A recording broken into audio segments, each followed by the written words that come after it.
사실 오전까지만 해도 당내에서 본인을 저격하는 사퇴 목소리가 꽤 있으니까 이준석 대표도 조금씩 발언 수위를 높였습니다. 그 화면 만나보겠습니다. 제가 보기에는 오히려 더 큰 것은 이준석 대표 문제인 것 같아요. 이준석 대표가 지금 있음으로 인해서 사실은 굉장히 많은 분란이 이게 과대하게 지금 밖으로 들리는 상황이고, 이준석이 있을 때는 뭐 패싱하고 이준석이 없으면은 왜 나갔냐 그러면서 돌아오라 그러고, 당장 돌아오지 않으면 사퇴야 뭐 퇴진운동 하겠다 그러고, 시덥지 않은 무슨 이야기를 하면서 오히려 감정 격화시키는 사람들의 의도는 분명히 어딘가 있겠죠. 제가 아니 당대표가 나가가지고 말하는 데 있어서 누가 지금 제약을 겁니까? 본인들이 뭔데 여기서 본인들이 내부에 있으면 건 말을 들어먹던지. 대표의 거취는 당대표가 결정하는 거고요. 당대표의 거취는 당대표가 결정한다. 예전에 윤석열 후보 입당할 때 본인 패싱했던 건 괜찮고 윤석열 후보는 후보 패싱은 안 되냐. 내부에 있으면 말을 들어먹든지 꽤 여러 비판들을 수위 높게 했어요. 당내 관계자들에게. 제가 보기에 당대표의 거취는 당대표가 결정한다. 이게 가장 잘못되고 오만한 발언으로 봅니다. 후보도요. 경우에 따르게 후보도 아주 잘못하면 교체할 수 있는 거예요. 근데 이 당대표를 왜 교체 못합니까? 당대표의 거취는 당원과 그다음에 당을 지지하는 국민이 얼마든지 저는 거취를 결정할 수 있다.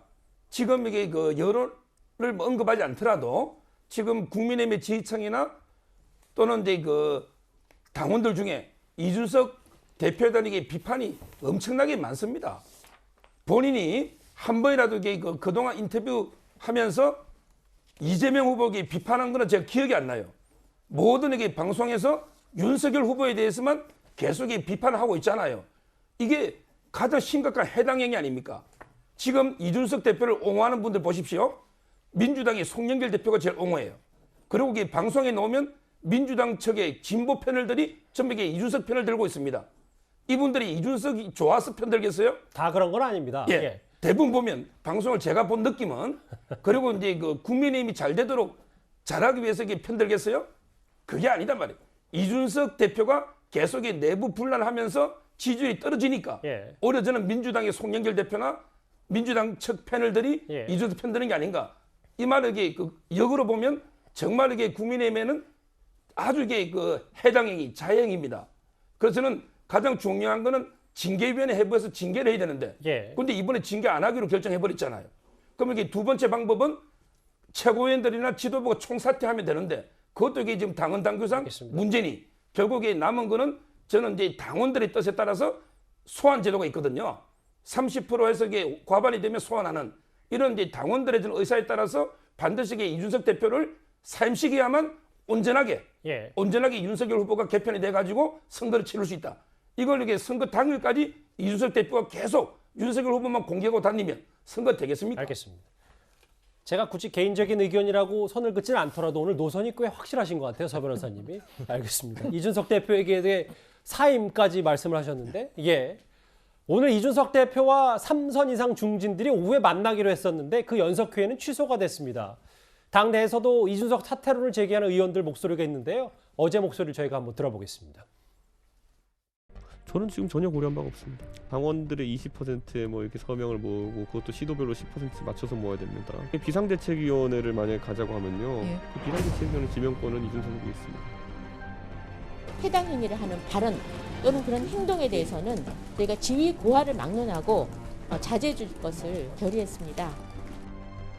이준석 대표가 지금까지의 발언을 보면은 당의 분란을 조장하고 해당 행위를 한 거기 때문에 이준석 대표께서 중진 초재선 의원님들의 그런 우려, 걱정을 진심으로 이해하고 거기에 맞는 당대표로서의 자세를 취해 주기를 간절히 바랄 뿐입니다. 당대표께서 정권 교체를 위해서 당무에 복귀하시고 선거운동에 매진하는 방향으로 그렇게 정리되기 바랍니다. 어제, 오늘, 그리고 오늘 오전까지 상황이었고요. 오늘 오전만 하더라도 이준석 대표가 만물 이준석 설이냐, 선대위가 아니라 이준석 대책이다. 다들 어떻게 이준석에게 이렇게 뒤집어 씌울까 고민하고 있을 것이다. 앞으로도 계속. 약간의 그 선을 긋고 비판 목소리를 높였는데 오늘 오후에 이준석 대표가 권영세 신임 선대본부장과 만났거든요. 근데 두 사람이 좀 친분이 좀 있잖아요. 만나고 나서 이준석 대표도 뭔가 선대위를 바라보는 혹은 윤석열 후보를 바라보는 시각이 달라진 건 아닌지 이런 판단이 드는데 어떻게 생각하십니까? 그 지금까지 사실은 이제 많은 분들이 걱정하고 안타까워하고 이런 여러 가지 그 일들을 이준석 대표가 그 다 알고 있습니다, 사실은. 그래서 이제 본인도 대표로서 이제 어떤 과정으로 이 선거를 치러야 할지 그 고민하고 있기 때문에요. 그 부분에 대해서 이제 권영세 우리 본부장이 왔을 때 그 아마 두 분이 그런 앞으로 이 이제 어떻게 선거를 치러 갈 건지에 대해서 그 허심탄회하게 얘기한 것으로 제가 알고 있습니다. 그렇기 때문에 좀 지켜봤으면 좋겠고요. 저는 이런 지금 옆에 우리 변호사님이 격정어린 말씀을 해주시는데 그것도 예, 일리가 있으신 말씀이신데 한편으로 저는 좀 냉정해질 필요가 있다고 생각을 해요. 제일 걱정되는 건 뭐냐면 지금 국민의힘 당대표가 그 2030 세대를 상징하는 사람이라는 거. 이걸 잊으시면 안 될 것 같습니다. 왜냐하면 잘못하면 이 세대 간의 전쟁으로 돼버릴 수가 있는 거죠. 그냥 우리가 여태까지 보았던 기존의 정치인으로서의 그런 당대표였다면 이렇게까지 문제가 되지도 않았을 것 같아요. 근데 이 해결 방법은 유리그릇 다루듯이 다뤄야 되는 거거든요. 예. 왜냐? 2030이 바라보고 있다는 걸 잊으시면 아니 됩니다. 그렇기 때문에 저는 이번에 정말 반등의 기회는 저는 딱 한 번 남았다고 봐요. 전격적으로 그 이준석 대표와 윤석열 후보가 서로 맞잡고 솔직하게 그 소회를 국민들께 다 털어놓는 거, 두 분이서. 그리고 나서 함께 가는 거. 저는 그러면 반등이 빨리 될 수 있다고 생각하거든요. 왜냐하면 이 판을 깨서 정권 교체를 될 수 있느냐? 저는 그건 아니라고 봅니다. 잠시만요. 그러니까 윤석열 후보가 선대위의 새 수장으로 권영세 본부장을 앉힌 것도 이준석 대표와 친분이 있기 때문에 그런 이준석 대표의 관계 개선에 여지를 뒀다 이렇게 보시는 겁니까? 저는 두 가지로 봅니다. 왜냐하면 지금 선대위 안에 대선을 경험하신 분이요. 권영세 본부장이 좀 유일하신 분이시라고 보여져요. 예. 그러니까 그게 먼저 선택의 그 1번 순서였고요. 두 번째는 그래도 이준석 대표하고 관계가 좋기 때문에 그 부분도 염두에 두고 하신 게 아닌지. 그렇기 때문에 두 분이 국민들 앞에 솔직히 나와서 이 말씀 여태까지 있었던 과정을 솔직하게 얘기하고 앞으로 우리는 어떻게 선거를 치르겠다. 왜냐하면 지금 정권 교체에 대한 국민의 여망이 너무 높기 때문에 그 여망을 담지 못하면 국민의힘은 큰일 나거든요. 예. 그러니까 이 모든 정치 생명이 여기에 달려있기 때문에 그것만 해주시면 전 반등한다고 봅니다.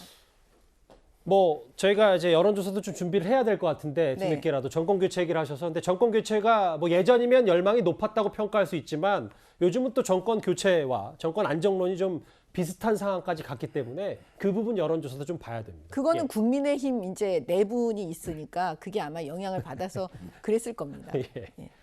일단 윤석열 후보로서도 청년층과 함께 완전히 새 출발하자 이번 선대위 재편의 핵심이 2030의 방점을 찍었는데 그러면 과연 이준석 대표 없이 어떻게 청년층을 공략할 것인지 윤석열 후보 숙제로 남았습니다.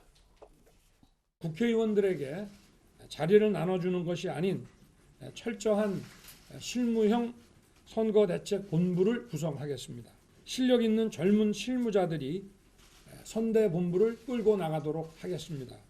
특히 지금까지 2030 세대에게 실망을 주었던 그 행보를 깊이 반성하고 전혀 다른 모습을 보여드릴 것을 약속드립니다. 국민이 기대하셨던 처음 윤석열의 그 모습으로 돌아가겠습니다. 청년층의 방점이 많이 찍혀 있었어요. 이번 선대위 재편의 윤석열 후보가. 근데 지금 당 안에서는 이준석 대표에 대한 여러 사퇴설도 좀 불거졌고. 근데 당원 소환제라고 해서 당원 20%가 서명하면 당대표를 사퇴시킬 수 있다. 뭐 여러 가지 얘기들이 나왔는데 사실 당내에서는 이게 사실상 불가능하다는 관측이 좀 대체적입니다. 그렇죠. 뭐 선거를 하면서 저렇게 할 수 있겠습니까? 대선이라는 것을 목전에 두고 저렇게 하는 건 불가능할 것 같고요. 근데 뭐 서 변호사님께서 민주당 패널들이 이준석 당대표를 옹호한다고 그러는데 옹호할 건 옹호하고 비판할 건 비판합니다. 예를 들면 예. 윤핵관이라고 얘기되시는 분들 같은 경우가 예를 들면 뭐 김경희 전 의원 같은 경우는 당 10명 중 7, 8명은 이준석 당대표 백의정군 하라는 의견이 있다라고 얘기한다거나 김영남 상임 공보특보 같은 경우도 대표가 책임져야 된다 이렇게 공격을 하는 건 제가 볼 때는 올바르지 않다는 생각이 분명히 드는 거고요. 대신 또 당대표도 어떻게 후보에게 가만히 있으면 이긴다 이런 얘기를 하겠습니까? 저는 잘못된 건 잘못됐다고 얘기를 해야 되는 상황인 건데 저는 더 이해가 안 되는 건 이런 대선이 좀 이해가 안 되는데 지지율 하락의 근본적인 원인은 누가 뭐라고 하더라도 후보에게 있는 거예요. 후보의 문제를 찾고 그 문제를 해결했을 때 선거에서 지지율이 상승할 수밖에 없는 거고 그런 측면에서 오늘 기자회견에서도 마찬가지입니다만 윤석열 후보가 제가 볼 때 불가원 얘기를 한 것 같아요. 그러니까 당대표로서의 역할만 충실해줘라. 선거와 관련해서는 나름대로 지금은 좀 조용히 있었으면 좋겠다.